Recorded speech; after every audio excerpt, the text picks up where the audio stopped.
David Licauco update. Na-spotted si David sa SN City San Lazaro. Meron siya dyan meet and greet for Alberto na endorsement niya. Pinagpaguluhan pa nga si David ng mga fans dyan sa store ng Alberto. Yun, no?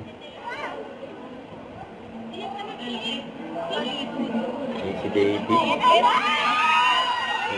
Marap si David, oh. Nasigawan ng mga fans. David.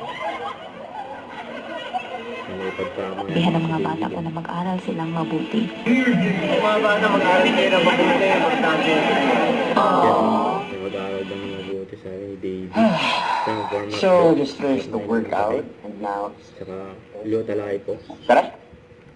Okay, so after workout, I make sure to rehydrate, and of course, join my Glutathione and iced tea. Yan.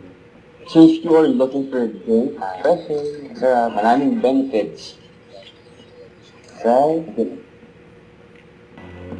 So ito pa, yung behind the scene ni David sa photoshoot for bench, yun, no?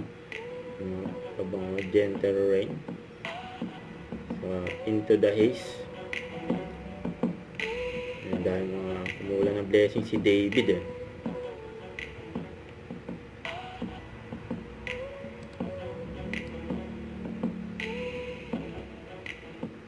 Don't forget to subscribe, click the notification bell for more updates. This is Richard, yung action vlog. Stay tuned for more videos. See ya.